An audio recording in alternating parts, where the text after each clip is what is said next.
So this video is an attempt to explain why CG Charitable is so focused on numbers. In this data request, you're going to see lots of different requests to report various financial and programmatic numbers, and you might wonder why it is that way. As I said in an earlier video, we care about reality, and we're going to learn that reality through both numbers and the story that goes with them that we learn from not only this document, but from a lot of conversations and emails and back and forth. Marketing material, in most cases, is geared toward creating an emotion.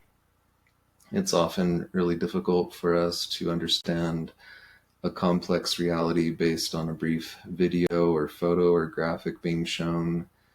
And marketing is geared toward emphasizing a very specific and well-crafted story, but we want to understand the whole complex, messy story, not just the clean marketing story.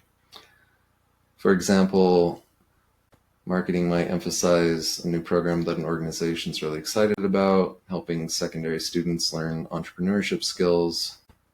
But when we ask for numbers, we realized that there were only 13 people in the program last year and only 7 of them finished. And the organization didn't follow up with anybody after the program was completed, and it really wasn't even allocated a full-time employee.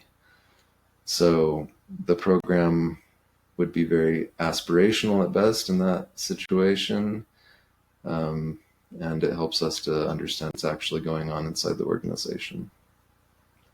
So numbers provide a foundation for the stories and pictures in our heads that we have for organizations, and they help to differentiate between aspirational things and things that are actually happening right now.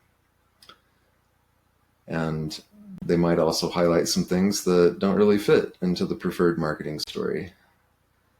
We've had interesting things come out of these numbers, such as finding out that preschools existed that we didn't even know existed, and we didn't even know that they helped preschool-age children, or that they built a vocational center, but did it using some interesting financial engineering, and we had to ask a lot of questions to find out that the vocational center even existed.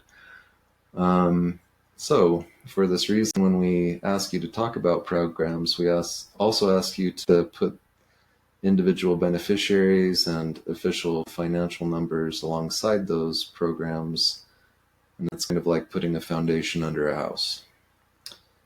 And because we're located in the United States, in Utah, and we're trying to support work that's thousands of miles away, and visiting organizations in person is something we only get to do 1 or 2 days every year or two, this data requests and the other interactions that we have at a distance are the only means that we have to really understand what's going on. And one thing that we've seen is organizations that are already very data-driven tend to have an easier time with this data request because they have access to the answers at their fingertips. But if getting answers to these questions is a really difficult task for an organization, that might demonstrate that the organization isn't very mature in its ability to measure and track its activities, and that's useful information for us as well.